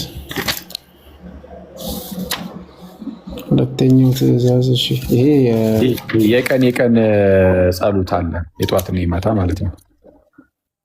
ዴይሊ ፕሬየርስ የሚል እዚህ ጋር ነው። እሺ ሎርድስ ፕሬየር አይደለም፣ እሱ ስለ ጌታ ጸሎት የተናገረበት ነው። በኋላ ላይ ሂድ፣ አሁንም ሂድ፣ ግለጥ። ከዛ ጸሎት ይላል፣ ስምህ ይቀደስ። እሺ ትርጉም። እሺ ጸሎት አይደለም፣ እሱ የጌታን ጸሎት አባታችን ወይ ያብራራበት ነው። ወደዛ ግለጥ። ተው ይሄ ትክክል ሂድ እለፈው። ቅዱስ ቁርባን ላይ ገብተህ አይደል? እለፈው እሱ የጠዋት ጸሎት ና ወደ እንግሊዘኛው ሂድ። ማታ ጸሎት ሞርኒንግ ብሌሲንግ። እሺ ኢቭኒንግ የጠዋትና የማታ ጸሎቱ ማለት ነው። እሺ እስቲ እንዴት ጸልዩ ይላል? ኢን ዘ ሞርኒንግ ነው የሚለው። as soon as you get out of bed ቆይ አንዴ in the morning as soon as you get out of bed። እሺ ትንሽ ወደዛ አድርጓ።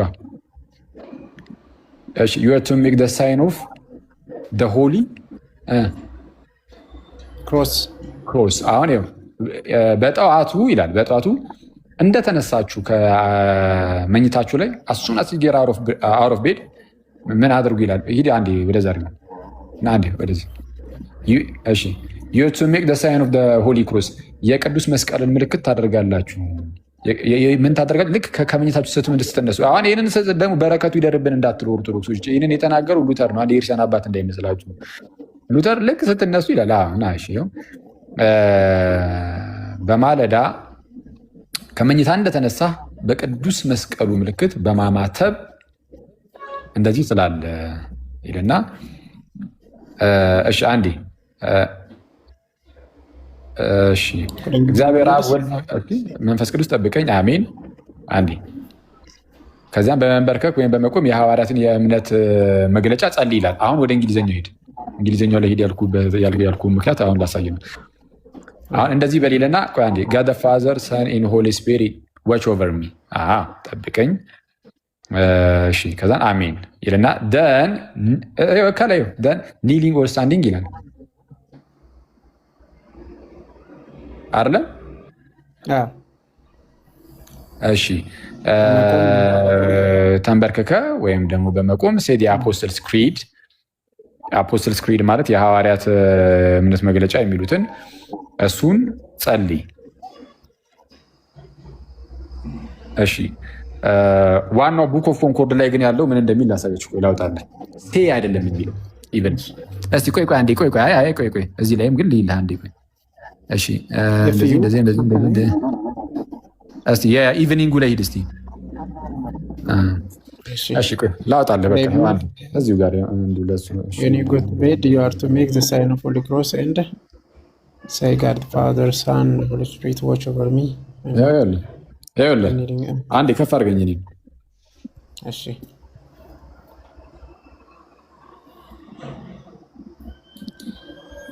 እሺ ቡክ ኦፍ ኮንኮርድ የታለ? እሺ ይሄ ቡክ ኦፍ ኮንኮርድ የራሳቸው ነው። ቡክ ኦፍ ኮንኮርድ ከዛ በኋላ እሺ አንዴ ምን ነበር ስሞል ካቴኪዝም እና ምን ነበረ? እሺ ዴይሊ ፕሬየርስ ስሞል ካቴኪዝም ዴይሊ ፕሬየርስ የሞርኒንጉ ላይ ቆይ እንዴት ነው? ወይት አንዴ ታረግላል መስጥቶ ተረጋር ምንድነው? ቫዝሊን የቀባሁት ነው የሚመስለው። ኦኬ እንትን ነው አይ ሚን ቆይ እሺ እንደዚህ እናድርግ። ስክሪንሻት ላድርገውና ለለጠፈው። እሺ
እንዴት ነበረ እንትን የሚደረገው?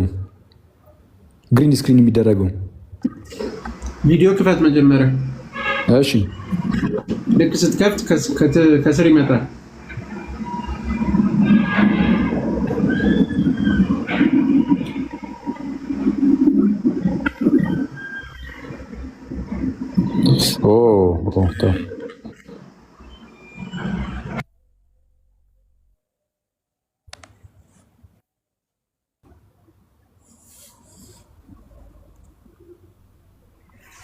ይታያል። አሁን ቤተር አሁን ጸዴ ነው። በደንብ አድርጋችሁ እዩ። የመላእክት አለቆች መናብርትና ስልጣናት አጋር እሺ ኢን ዘ ሞርኒንግ እሺ ይኸው አሁን ቅድም ያየነው ማለት ነው። ኢን ዘ ሞርኒንግ ዌን ዩ ራይዝ ልክ ስትነሱ ዩ ሻል ብለስ ዩርሰልፍ ዊዝ ዘ ሆሊ ክሮስ ራሳችሁን በቅዱስ መስቀል ምልክት ትባርካላችሁ። ከዚያም እንዲህ ትላላችሁ ኢን ዘ ኔም ኦፍ ጋድ ዘ ፋዘር ሰን ኤንድ ሆሊ ጎስት አሜን። በእግዚአብሔር በአብ ወወልድ ወመንፈስ ቅዱስ ስም ባጭሩ። ደን ኒሊንግ ኦር ስታንዲንግ ይላል። ተንበርክካችሁ ወይም ቆማችሁ ምን ይላል መኩተው? ደን ኒሊንግ ኦር ስታንዲንግ ሪፒት ዘ ክሪድ ኤንድ ዘ ሎርድስ ፕሬየር። ሪፒት ዘ ክሪድ ኤንድ ዘ ሎርድስ ፕሬየር። ሪፒት ማለት ምን ማለት ነው? ድገሞ ነው። መድገም። ሪፒት ማለት መድገም ማለት ነው። ሪፒት ዘ ክሪድ ኤንድ ዘ ሎርድስ ፕሬየር ኢፍ ዩ ቹዝ ዩ ሜይ ኢን አዲሽን ሴይ ዲስ ሊትል ፕሬየር ብሎ የራሱን ደግሞ ይህችን ትንሽ ጸሎት ደግሞ ማድረግ ትችላላችሁ ብሎ የተወሰነ የጸሎት አይነት ነገርን ያስቀምጣል። ሪፒት ዘ ክሪድ ኤንድ ዘ ሎርድስ ፕሬየር። ሉተር ደጋሚ ብቻ ሳይሆን ተከታዮቹንም ደጋሚ አድርጓቸው አልፏል እና ይህ አፕሪሺየት የሚደረግ ነገር ነው፣ የምንነቅፈው ነገር አይደለም። ክሪዱን መድገም፣ የጌታን ጸሎት አባታችን መድገም፣ ይህ በጣም የተባረከ ነገር ነው። ይህንን ነገር ያዘ እናድርግና በቤተክርስቲያናችን ውስጥ ደግሞ ይሄ ጸሎት ሃይማኖት ይደገማል። ክሪድ ነው፣ ይደገማል፣ ተደጋግሞ የሚጸለይ ነው እና ህፃናት ሊጠመቁ ሲመጡ አለ አስተራየ ወንድማችን አሁን ቅድም እንደሰማችሁት ጸሎት ሃይማኖት የሚደገሙ አለ። ስለዛ የሆነ ህፃን ሊጠመቅ ሲመጣ ምንም የተለየ ነገር የለም። አዋቂም ሲመጣ ጸሎት ሃይማኖት ነው። ለአዋቂው ሲሆን ሌላ፣ ለህፃኑ ሲሆን ሌላ አይደለም የሚደገም እና እንትኑ የአዋቂው ሲመጣ እሱን ጸሎት ሃይማኖትን በል ይባላል። ሁሉን የፈጠረ አንድ አምላክ በሚሆን በእግዚአብሔር እናምናለን ብዬ ቅድም የነገርኳችሁ ማለት ነው። በቃ አለቀ። እሱን ነው በል የሚባሉ ራሱ። ስለ አስተምህሯችን የትኛው እንደሆነ በዚህ እኮ መለየት ይቻላል። በጣም ሲምፕል ነው። በጣም ነገሩ በጣም ቀላል የሚሆነ ይሄ ነው። ሰው ሊጠመቅ ሲመጣ የሚጠየቀው ጸሎት ሃይማኖት ነው። እንግዲህ ከዚህ በላይ ምን እናንተ በምትፈልጉት መንገድ ካልሆነ በቃ ምንም አትቀበሉም ነው ማስረጃ ወይስ ምንድን ነው?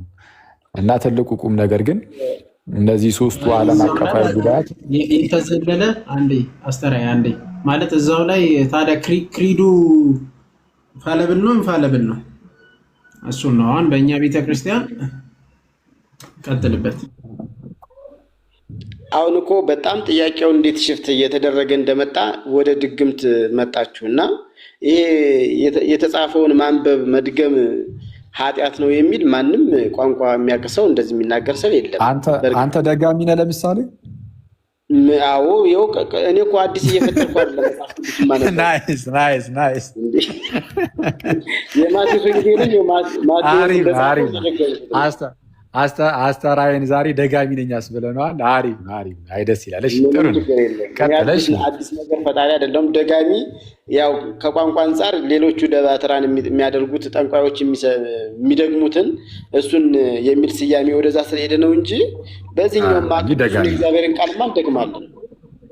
ጥሩ ነው። በቃ በቤተክርስቲያን ውስጥ ያሉ ጠንቋዮች የሚደግሙትን እሱን ከሚል በዛ ስድብ ነው እንጂ አሁን ቆይ አንዴ ይቅርታ። አሁን መሳደብ ጀመርክ። ቆይ አንዴ ሚዩት አድርገው። አንዴ ይቅርታ እንድትረጋጋም። አይኔ አልተሳደብኩም እኮ እውነታውን ነው። ሚዩት አድርገው አንዴ። ጠንቋይ የለም ካልከኝ እንግዲህ በመረጃ ላሳይ እችላለሁ። እባክህን ጠንቋይ ማለት ቤተክርስቲያን ውስጥ ያልከው ስለ ቤተክርስቲያን እያወራህ ከሆነ ቤተክርስቲያን ቅድስት ናት። እንግዲህ አንተ የክርስቶስ ጠላትም ስለሆንክ የክርስቶስን ሙሽራ የክርስቶስን ቤተክርስቲያንን ጠንቋይ ምናምን የሚል ነገር ልለጥፍባት ትሞክራለህ። እንደዚህ የሚያደርግ ሰው ቤተክርስቲያንን በዚህ መልኩ የሚናገር ሰው በዚህ በቃ እኔ እረዳዋለሁ። እኔ አይ ካን ፊል ኢት በጣም የጌታ በጣም አንቲክራይስት ስፒሪት ማለት ነው። ይሄ የክርስቶስ ተቃዋሚ የሆነው መንፈስ፣ የክርስቶስ ጠላት የሆነው መንፈስ እኔ በውስጡ ያለበት ሰው ካልሆነ በስተቀር ቤተክርስቲያን ላይ እንደፈለገ አንደበቱን የሚያላቀቅ ሰው ያለ አይመስለኝም። እንግዲህ ከታላቅ ይቅርታ ጋር የግል ነው፣ የግል እይታዬ ነው። ግን በዚህ በቤተ ክርስቲያን ውስጥ ካሉ ሰዎች ውስጥ እንግዲህ ኦርቶዶክስ ሆኖ ማለት ነው ኦርቶዶክስ ሆኖ የጥንቁልና ስራን የሚሰራ ሰው አለ አይነት ነገር ከሆነ እንደዚህ አይነት ነገር ሊገኝ አይችልም አይደለም ማለት ጌታችን ከሰበሰባቸው ከ12 ሐዋርያት ውስጥ ራሱ ከመረጣቸው ውስጥ አንዱ ጀግና ሌባ ነበር። ኦኬ። እና በኢትዮጵያ ቤተክርስቲያን ውስጥም ኦርቶዶክስ ሆኖ ግን የጥንቁልና ስራ የሚሰራ ሰው ሊኖር ይችላል። ግን ጌታ ይመስገን አሁን ላይ እንደዛ የጥንቁልና ስራ የሚሰሩት ታድሶች ሆኖልናል ወጥተዋል። ማለት አልቻሉም። በጌታ ቤተክርስቲያን ውስጥ ጸንተው መቆየትም አልቻሉም። ጸጋው ራሱ ገፍቶ አባሯቸዋል። ልክ እንደነ ማን ይሄ የጸጌ ጓደኛ የጸጌ ስጦታው የሚባሉ የእሱ ጓደኛ ማን ነበር? ሙሴ መንበሩ ራሱን መሪጌታ ብሎ የሚጠራው ወንድማችን ሙሴ መንበሩ እሱ በአንድ ወቅት ላይ ተናግሮ ነበር። ጠንቋይ ነበርኩኝ ጠነቁል ነበረ ብሏል።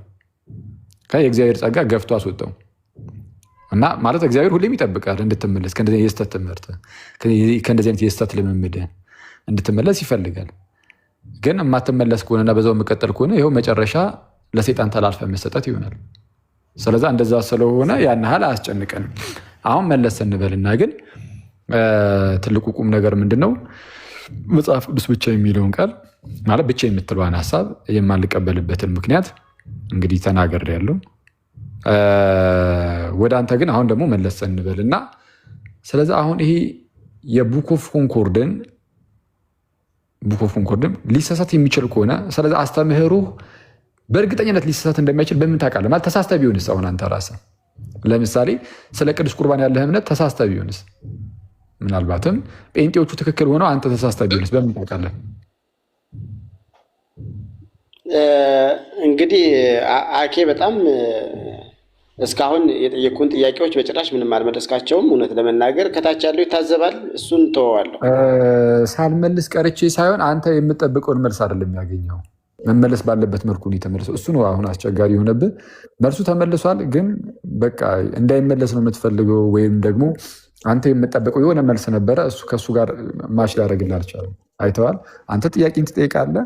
ጥያቄው ከአንተ ነው፣ መልሱ ግን ከኔ ነው። መልሱ ከኔ ከሆነ የምመልሰው አንተ እንደምትፈልገው ሳይሆን እኔ ማለት መመለስ ባለበት መልኩ እንደኔ ነው የምመልስልህ፣ እንደ ቤተክርስቲያን ነው የምመልስልህ። እንዳንተ የሚሆነው ጥያቄው ነው እንጂ ምላሹ አይደለም። እና ምላሹ እንዳንተው እንዲሆን አትጠብቅም። ኦኬ። ስለዚህ አሁን የጠየኩህን መልስልኝ። በምንድን ነው የምታውቀው? አሁን የቅዱስ ቁርባን ትምህርት የጴንጤዎቹ ትክክል ሆነው አንተ ተሳስተህ ቢሆንስ በምን ታውቃለህ? ይቅርታ አኬ፣ አንዴ እንድትነግርልኝ ለሞዴሬተሮችም እኔ ራሴ የሚዩት አደርጋለሁ። አኬ ሲናገር ይናገራለሁ። አንድ ሚዩት አድርግ ቆይ ስንልህ እያደረግክ ስላልሆነ ለዛ ነው የሚሆነው። ራስ ሚዩት እና ደግሞ አኬ ከኔ ጋር እያወራ እንደ ውርደት አድርጋችሁ ከታች የምትጽፉ ደግሞ ምንም ለእኔ ክብሬ ክርስቶስ ነው እና አኬም እንደሱ ይመስለኛል። መቼም ስግደት የሚፈልግ አይመስለኝም። አኬ ከእናንተ ክብር የሚፈልግ አይመስለኝም። እንደሱ አታድርጉ እና ደግሞ አታድርጉ። ኦኬ፣ ከእነሱ ጋር ሆኖ ይጻፍ። አይ ቆይ ይመልስና አይውረድ። ቆይ ተው በቃ ቆይ። አይ አፍጠሩ ልንትን ነው። ቆይ አንዴ ተው በቃ። እንትን ከሆነ ጭቅጭቅ ከሆነ ምንም አንታነጽበትም። እውነቱን ለመናገር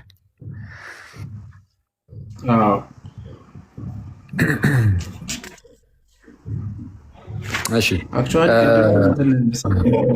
ምን አልከኝ? ቅድም እንትን ስለ የነበረው ቅዱስ ቁርባን ላይ ማለት ነው ማለት በጣም እየሸሸ ነበረ። እነሱ በየወሩ አንዴ ይቀበላሉ ምናምን አይነት ነገር እያለ ነበረ እና የምርም የእውነተኛ የጌታ ስጋና ደም ይላሉ ወይ ሲባል ያንን ላይ እንትን እያለ ነበረ። ሉተር ራሱ ጽፎ የለ እንዴ ለአና ባፕቲስቶች ጥምቀት ላይ እና የጌታ ስጋና ደም ላይ ወይንና ህብስት ብቻ የሚሉትን 100,000 አጋንንቶች ወደ እንትን ቀርቦ እንደዛ ይላሉ የሚለው ለዛ ነው አይደል? ጨምረ ሄድበት እስቲ።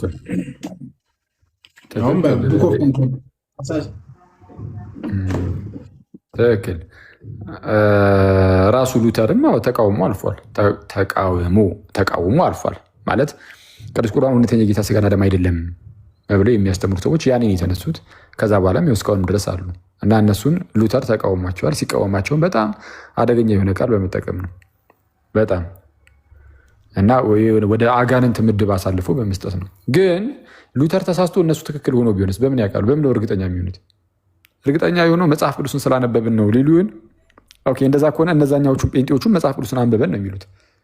መጽሐፍ ቅዱስ ብቻ እያሉ ነው ጴንጤዎችም።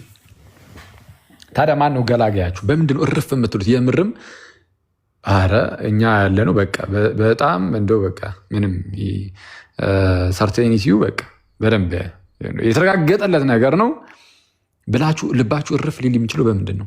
ጴንጤውም መጽሐፍ ቅዱስ ብቻ ብሎ ይህንን ይናገራል። እናንተም መጽሐፍ ቅዱስ ብቻ ብላችሁ ያንን ትናገራላችሁ። ሁለታችሁ ግን ተቃራኒ ነገር እያወራችሁ ነው፣ ወይም የተለያየ ትምህርትን እያስተማራችሁ ነው።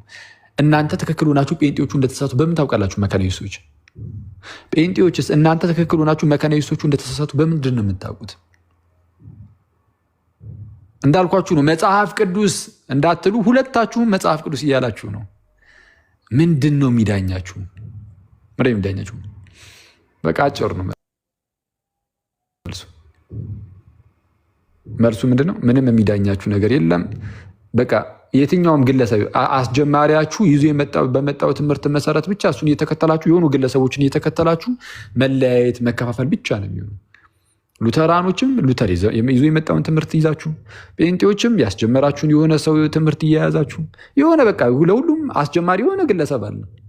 ክርስቶስ አይደለም የሁሉም አስጀማሪ። ክርስቶስ ቢሆን ኖሮ ክርስቶስ ሉተራኖችን ሲያስጀምር ቅዱስ ቁርባን እውነተኛ የጌታ ስጋና ደም ነው ብሎ እንዲያምኑ አድርጓቸው ወይም እንደዛ አስተምሯቸው ክርስቶስ ማለት ነው እንደዛ አስጀምሯቸው፣ ጴንጤዎቹ ጋር ሲመጣ ደግሞ አይ አይደለም ብሎ ሊያስጀምራቸው አይችልም። ይሄ አንዱ ማረጋገጫችን ነው። ለምኑ የፕሮቴስታንት ቤተ እምነቶች በሰዎች እንጂ በጌታ እንዳልተጀመሩ። ወደ ኦርቶዶክስ እምነት ስትመጡ ግን እንደዛ አይደለም። አስጀማሪ ብለው እስቲ አንድ ሰው ይጥሩልን። የኦርቶዶክስን ቤተክርስቲያን ያስጀመረው ይሄ ግለሰብ ነው ብለው እስቲ ይጥሩልን። እስቲ ጥሩልን። ከታች ያላችሁ ሰዎች ፕሮቴስታንቶች ትኖራላችሁ። ኦርቶዶክስን ሉተራኖቹን ሉተርን ያስጀመሩ ብለን መናገር እንችላለን። ሌሎቹም እንደዛው አብዛኛው የፔንቴኮስታልን ልምምዶች እነ ቻርልስ ስፓራን አስጀምረውታል ብለን መናገር እንችላለን። በታሪክ ስለሚታወቅ ማለት ነው፣ በታሪክም ያለ ስለሆነ። እስቲ የኦርቶዶክስን እገሌ ያስጀመረ በሉን ፕሮቴስታንቶች። እስቲ ዲዮስቆሮስ ኦርቶዶክስን አስጀመረ የሚል እስቲ አንድ ማስረጃ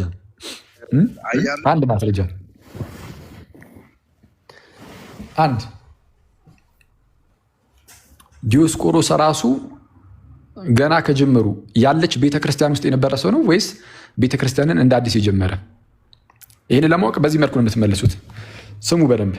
ዲዮስቆሮስ በተነሳበት ጊዜ እሱ ራሱ የሆነች ቤተክርስቲያንን አስጀመረ ወይስ ባለች ቤተክርስቲያን ውስጥ የነበረ ነው? ባለች ቤተክርስቲያን ውስጥ የነበረ ነው።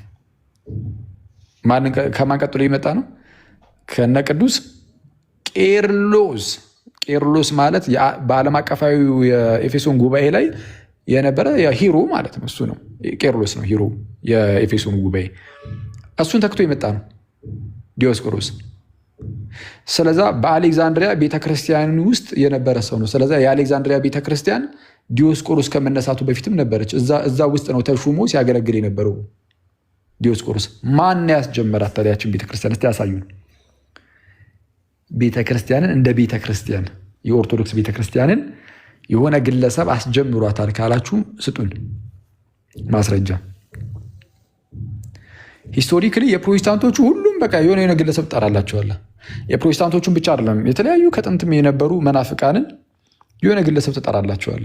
እና ቅዱስ አትናቴዎስ ይሄ ነበር ምጉቱ። በነገራችን ላይ ኮንትራሪያኑስ ላይ የሚያቀርበው ሙግት ይሄ ነው። በተለይ የአሪዮሳውያንን ክርስቲያንን ብለው መነሳታቸውን ይይዝና እንዲህ ይኸው ለምሳሌ ቫለንቲኒያንስን ተመልከቱ። ቫለንቲኑሳውያን ተብሎ የሚጠሩትን እዩዋቸው። ከቫለንቲኑስ በፊት ይላል ቫለንቲኑስ የሚባል አንድ ሐሰተኛ መምህር ነበር ጋይስ፣ ጥንት ላይ ማለት ነው። ቫለንቲኑስ የሚባል አንድ ሐሰተኛ መምህር ነበር እና አንድ የስተት ትምህርትን አስተማሪ። የክርስቶስ ሰውነት ላይ ሰውነቱን ክዶ ተነሳ፣ ከመቤታችን ስጋን አልነሳም ብሎ ማለት ነው። እና አሁን ላይ ያሉ ኦንሊ ጂሰስ የሚባሉ አሉ።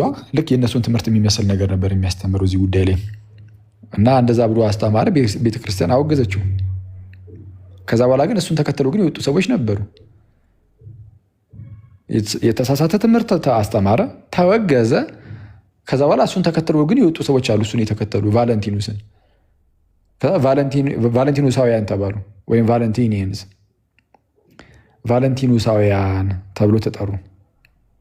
ከዛ በኋላ እነ መርቂያኖስም እንደዚሁ ተነስተው ነበር። እነ ማርሲዮን መርቂያን ተነሳና ወይም መርቂያኖስ ተነሳና እንደዚሁ የስተት ትምህርትን አስተማረ፣ ተወገዘ። ከዛ በኋላ ጋይስ ልክ እሱ ሲወገዝ እሱን ተከትለው የወጡ ሰዎች ነበሩ። ስለዛ እነሱ አንድ ላይ ሆነው የራሳቸውን የቻሉ ምን ተባሉ? መርቂያኖሳውያን ተባሉ። ማርሲዮናይትስ ተባሉ፣ መርቂያኖሳውያን። እና ሌሎችንም መናፍቃን ያነሳል ቅዱስ አትናቴዎስ። እና ቅዱስ አትናቴዎስ ሐዋርያዊ ይህንን ያነሳና ምን ይላል? ኦኬ እነዚህ ሁሉ ሐሰተኛ መምህራን ተነስተው ነበረ እና ተወገዙ። እነሱን የተከተሏቸው ሰዎች ሁሉ የተጠሩት በራሳቸው በአስጀማሪያቸው ስም ነው ይላል። እንግዲያውስ አርዮሳውያን ነው ይላል። አሁን ወደ አርያን ዞር ይልና ደግሞ እናንተ ደግሞ አርዮስ ተነሳ፣ ከዛ በኋላ እለእስክንድሮስ አወገዘው፣ ቤተክርስቲያን አወገዘችው። ከዛም አርዮስን ተከተላችሁ ወጣችሁ፣ ከአርዮስ ጋር ሆናችሁ። ስለዛ እናንተ ክርስቶስን ለእኛ ትተውና ማለት ክርስቶሳውያን መባላችሁን አቁማችሁ ክርስቲያን መባላችሁን አቁማችሁ ይላል። ክርስቶስን ለእኛ ትተውና እናንተ አርዮሳውያን ብቻ ትባላላችሁ ይላል። ሉተር የሆነ ሰዓት ላይ ተነስቶ ለምሳሌ ለብቻው ራሱ የሆነ ነገር የሆነ ማህበርን ጀምሮ ከሆነ በእውነትም ጀምሯል። ስለዚህ የክርስቶስ የሚለውን ስም ለእኛ ይሰጡንና ለእኛ ማለት ነው ክርስቶሳውያንን እኛ ስለሆንን፣ እነሱ ግን በአስጀማሪያቸው በሉተር ሉተራን ተብሎ ይጠራሉ ማለት ነው። ሉተራን ተብሎ ይጠራሉ። ሌሎችም አሁን ለምሳሌ ፔንቴኮስታሉን እነ ቻርልስ ፓራን አይደል ያስጀመሩት። ስለዛ ክርስቶሳውያን መባልን አቁሙ፣ ክርስቶስን ለእኛ ትተውልንና ቻርልስ ፓራን ስለሆነ አስጀማሪው በዚህ በሰውየው ስም መጠራት ትጀምራላችሁ ማለት ነው። ስለዛ ሁሉም ከጥንት ጀምሮ የመጡ ሐሰተኛ ማህበራት መጠሪያቸው በአስጀማሪያቸው ነው። እኛም መጠሪያችን በአስጀማሪያችን ነው። አስጀማሪያችንም ጌታችንና መድኃኒታችን ኢየሱስ ክርስቶስ ነው። ስለዚህም በእርሱ የእርሱ ሆነን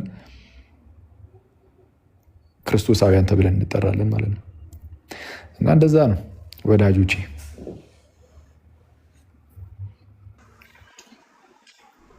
ቃሎት ያሰማልን።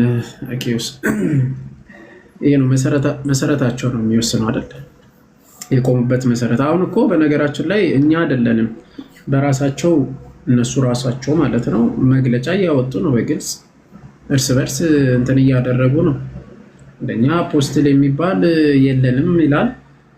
ሐዋርያ ነቢያት ምናምን የለም። በቃ እንደዚህ አይነት ነገር ቆሟል። ስለዚህ ኦል እዚህ አሁን ላይ ያሉት ምንድን ናቸው? ራሳቸው እንደዛ ብሎ የሚጠሩት ፌክ ናቸው።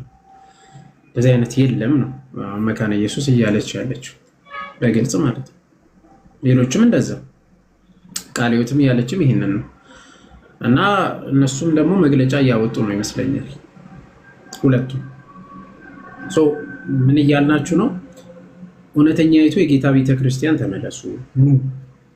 ምን ላይ የተመሰረተች ሮክ ወይም ደግሞ አለት ላይ የተመሰረተች ያቺ ቤተክርስቲያን እውነተኛይቱ ጌታ ቤተክርስቲያን ተመለሱ። ሳታውቋት የወጣችሁ በተለይ ሳታጠኑ የወጣችሁ ሳትማሩ የወጣችሁ በጣም ማአት አለ። በጣም ብዙ ማለት ነው። እንዲያው ዝም ብሎ እንትን እያላችሁ የወጣችሁ ተሳስታችሁ እና ጌታ እግዚአብሔር ይርዳችሁ ወደዚች ቤተክርስቲያን ለመመለስ። ዲያቆን እንዴት አሉ? ሰላም ይበሉ። ዘኪ እግዚአብሔር ይመስገን። ሰላም ለሁላችሁ ይሁን ብያለሁ። ሰላም። ይሄ ዲያቆን የሚለው ነገር ወደ ዌተር ተቀይሯልና ምግብ ምናምን እያስተናገድኩ ስለሆነ በዚህም አጋጣሚ የምትፈልጉት ነገር ካለ ንገሩኝና ያው ሰማቂ ምን ላምጣ ሻይ ቡና አለኩ። ሰላም ለአንተ ወንድም፣ እንዴት አለው ወንድሜ? አለን። በጣም እኔም ጠፍቻለሁ፣ አንተም ጠፍተሃል። አዎ በእናትህ ጠፋን። ኧረ መለስ በሉ ቢያንስ እናንተ። በሰላም ነው ግን? በሰላም ነው? አዎ በሰላም ነው፣ በእናትህ በሰላም ነው። አይ ዋናው እሱ ነው።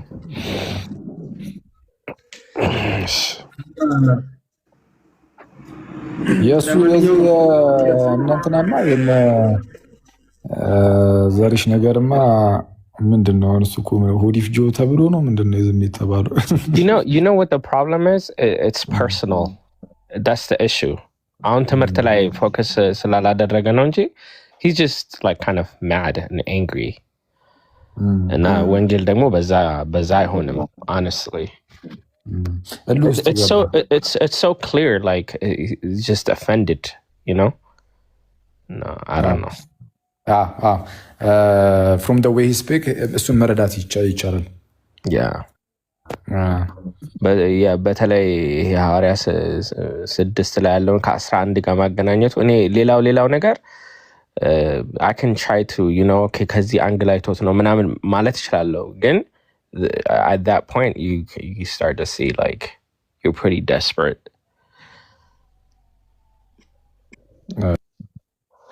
By the way, የሆነ ዲያቆንማ አስከፍቱታል እየተባለ እኮ ነው እንዴ። አንድ ዲያቆን ባስከፈው ለምንድን ነው የሁሉ ዲያቆን በእውነት እንዴ? By the way, ትናንትና መምህር በረከት ቤት ነበርንና I was mentioning የኢማኑኤል ፍሪስች article. I don't know if you've ever heard that name. እኔ ሰምቼው አላውቅም ግን the altar in the Ethiopian church history forms and meanings የሚል አርቲክል አይተህ ታውቃለህ? አላየሁም። በማን ነው የተዘጋጀው አርቲክሉ? ኢማኑኤል ፍሪስች. I've never heard that name. የሆነ አንድ በዚህ ስም የማውቀው የመጽሐፍ ቅዱስ ቀኑና የኢትዮጵያ መጽሐፍ ቅዱስ ቀኑና ላይ አንድ የሆነ የጻፈ ሰው ነበረ በፊት ላይ ምናልባት እሱ ከሆነ እንጃ። እሺ ምን አይነት ነገር ተመዳ? No, it was really good. I found it very helpful እና አንደኛ መጽሐፈ ሲኖዶስ ላይ ታብሌት አልተር እንዲዘጋጅ እንደተጻፈ እና በድሮ ጊዜ ኢሙቨብል እና ሙቨብል አልተሮች ከግብጽ ጀምሮ እንደነበረ I didn't know this. ለኔ አዲስ ትምህርት ነበርና ኢትዮጵያ ውስጥም ከአክሱም ጊዜ ጀምሮ ኢሙቨብል አልተር አሁን እንግዲህ ታቦት ላይ አይደለ የቅዱሳን መታሰቢያ የሚጻፈው እና መንበር የምንለው እንግዲህ መንበሩ ላይ ነው ታቦቱ የሚቀመጠውና ግን ኢሙቨብል አልተር ስለነበረ ሌላ ነገር እዛ ላይ አይጨመርም ነበር ማለት ነው እና ሁለቱ አብረው እንደነበሩ ከዛግዌ ጊዜ ጀምሮ ደግሞ ግብፃውያን የተለያዩ ቅዱሳን መታሰቢያ እንዲኖራቸው ብሎ ወደ ሙቨብል አልተር እኛ እንግዲህ ታቦት የምንለው ማለት ነው ወደዛ kind of focus ሲያደርጉ ያ ፕራክቲስ ወደ ኢትዮጵያም እንደመጣ again backed up with archaeology evidence ማለት ነው የሚያሳይ article ነው እና I found it very very helpful, like very helpful. ስለዛ በጣም አሪፍ። ስለዛ ኢሙቨብል የሆነ አልታር የምንጠቀምበት ጊዜም ነበረ ማለት ነው። ሁለቱም ነበሩ ግን ከዛ በኋላ በተለይ አንድ ቤተክርስቲያን ነው ግን ባይዘው ኤክስፔክተር ነው በነገራችን ላይ ምንም እኮ ይሄ ኢቨን እኔ ታቦት በሚለው ቃል ቀጥታ ይሄ ስያሜው ማለት ነው እኔ እንደው እሱን ራሱ ባጠና በጣም ደስ ይለኛል። ታቦት በሚል ስያሜ ራሱ መጠራት የጀመረው መች እንደሆነ ከመቼ ዘመን ጀምሮ እንደሆነ ባዩ በጣም ደስ ይለኛል።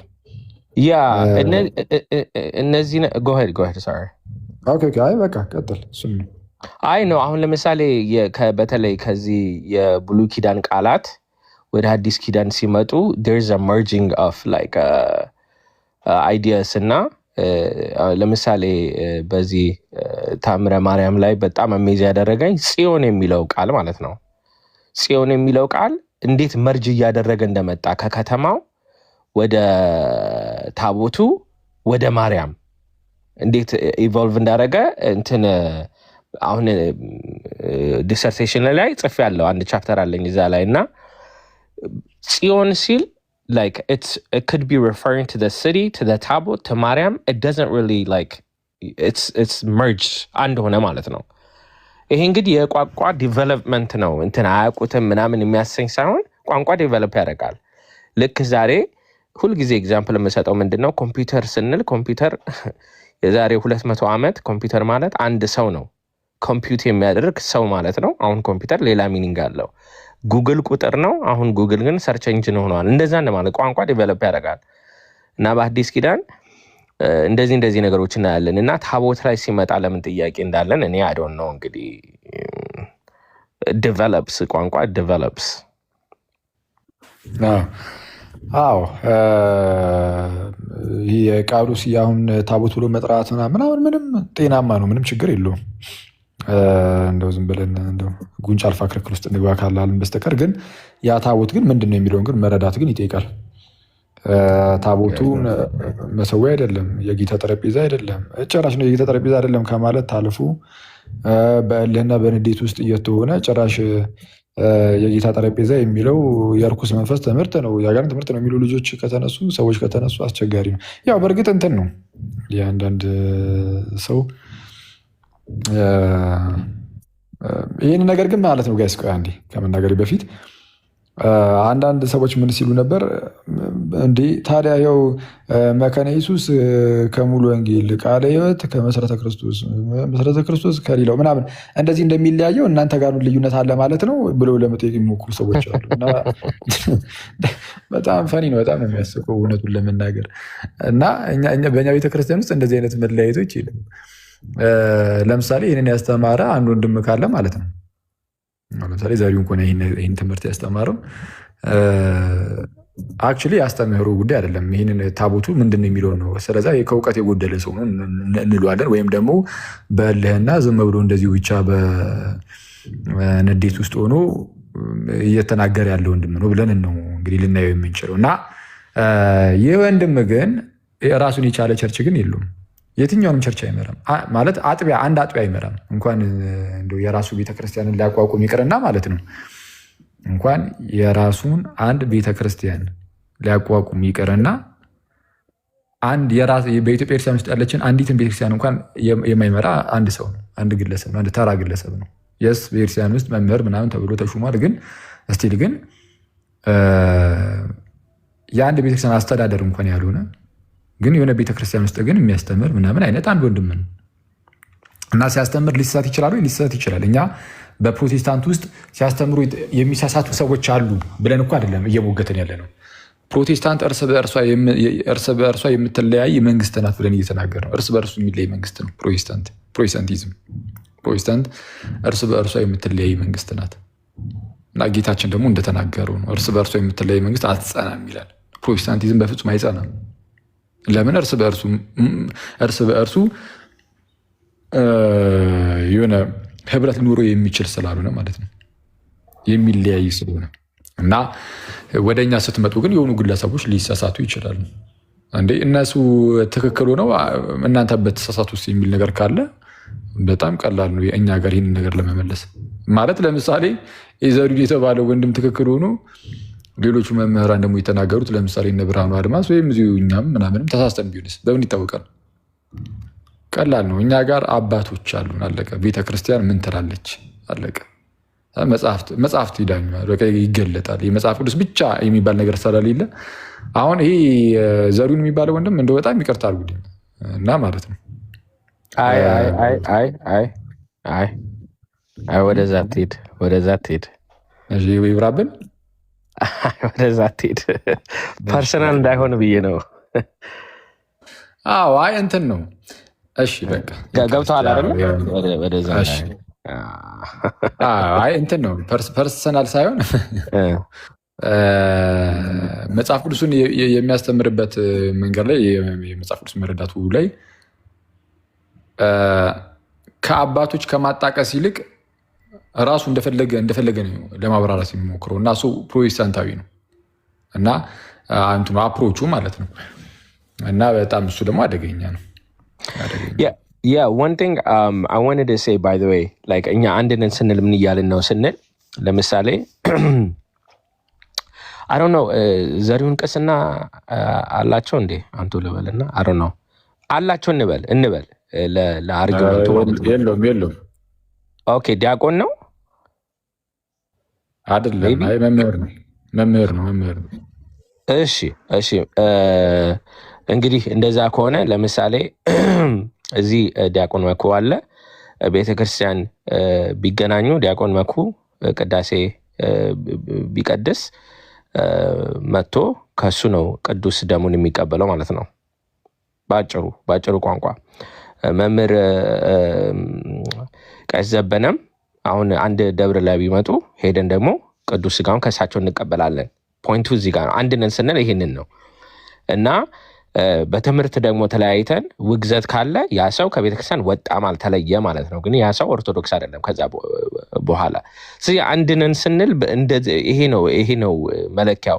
ሌሎቹ ፕሮቴስታንቶች ግን የራሳቸውን ደብር እንትን አድርገው ህብር ሳይኖራቸው ነው ያለው ጉዳይ ማለት ነው። በቃ በሀሳብ ከተለያዩ አንደኛው የራሱን ቸርች ይከፍታል። ከዛ ህብረት የለም ግን ስቲል ቲክቶክ ላይ መጥተው አንድ ነን ይላሉ። አጠገቤ አትድረስ እየተባባሉ ማለት ነው። የእኛ ግን አንድነት እንደዚህ ነው ለማለት ነው። አንደኛ ሌላ ፖይንት ግን ትናንትናም ብዬው ነበረ የማስታረቂያ እንደው የእኛ ቤተክርስቲያን አንድምታ ስለሆነ እኔ ሰጀስት የማደርገው this is my proposal, my own proposal የብሉይ ኪዳንና የሐዲስ ኪዳን ታቦት አንድ ነው ወይስ የተለያየ ነው ቢባል የኔ መልስ የምሰጠው አንድም ነው የተለያየም ነው የሚል ነው። ካሁን በኋላ ለምን አንድ ነው ስንል ምን እያልን ነው? ታቦተ ጽዮን ኢትዮጵያ ውስጥ ስላለች የምናስተምረው እንደዛ ስለሆነ ማለት ነው። ስለዚህ አንድ ነው ካልን የታቦተ ጽዮን ኢትዮጵያ ውስጥ አለ እያልን ነው አንድ ነው ስንል። የተለያየ ነው ስንል ደግሞ በሐዲስ ኪዳን ውስጥ እኔ እንደው ለክርክር ካልሆነ ትናንትናም ብዬው ነበረ ቢያንስ እንግዲህ በየደብሩ ያለው አሁን እኔ እንግዲህ አትላንታ ጆርጂያ ነው ያለሁት። ጆርጂያ ውስጥ ያለው ታቦት የብሉይ ኪዳኑ ነው አንልም መቼስ አይደለ? ላይክ ቨርጂኒያ ያለው ዲሲ ያለው ውጭ ሀገር ያለው ታቦት አለ የምንለው እንግዲህ የብሉይ ኪዳኑ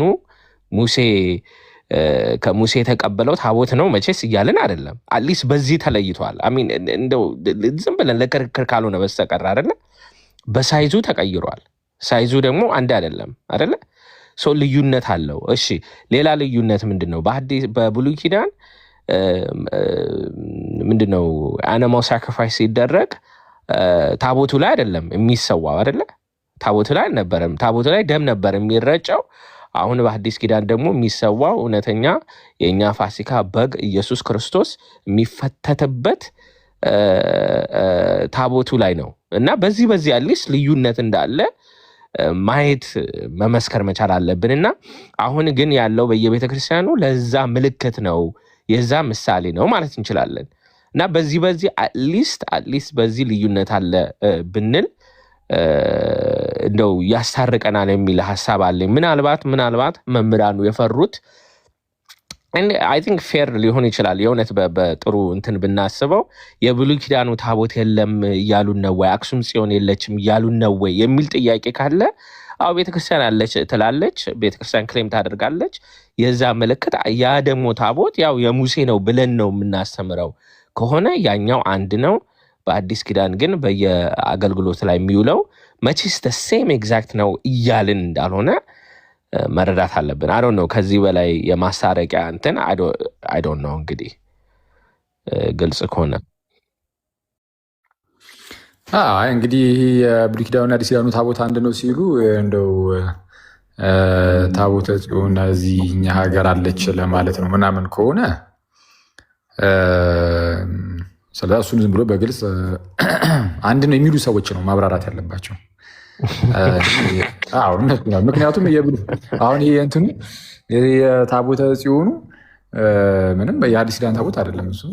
የአዲስ ኪዳን ታቦት ሲባል አሁን እኛ ሀገር ያለውን ታቦተ ጽዮንን ማሰብም እንዲያን ያህል ማለት ላያስፈልገን ይችላል። በእርግጥ ሬፕሊካ ነው የሚባል ነገር ስላለ ከዛ አንጻር ሊሆን ይችላል። ምሳሌ ነው። አሁን ምሳሌ ነው። ምሳሌ እኮ ልንለው እንችላለን አይደለ?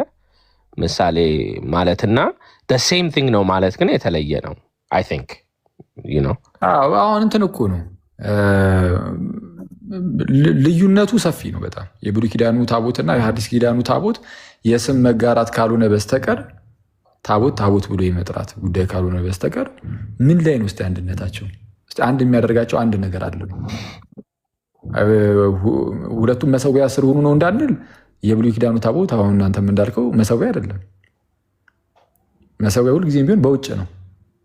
በጥንቱ በብሉይ ኪዳን የድንኳኑ ስርዓት ውስጥ እንደውም ትናንት እዚህ ጉዳይ ላይ ቪዲዮ ሰርች ነበረ። ከዛ በኋላ ሳስበው አንዳንድ ኮሜንቶችን የሆነ የሰዎች እንትን ሲሉ ሳይ ቆይ እንትን አደረኩትና የቀሲስ ዶክተር ዘበነን አወጣውና ቪዲዮን እንደ አዲስ ብቻውን ዝም የራሴው ብቻውን የእሳቸውን ሳላሰማ ሀሳቡን ብቻ ነገራችኋለሁ እንትን ሰራበታለሁ ወይ እና ምንድነው ቁም ነገሩ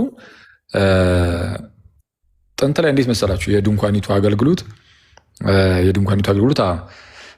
ድንኳኒቱ ሶስት ክፍሎች እንዳሏት ታውቃላችሁ አይደል? ሶስት ክፍል ነው ያላት ድንኳኒቱ። ሶስት ክፍል ነው ያላት። የመጀመሪያው ክፍል አለ፣ ከዛ ሁለተኛ ክፍል አለ፣ ሶስተኛ ክፍል አለ። የመጀመሪያው ክፍል የሚባለው አደባባይ ነው።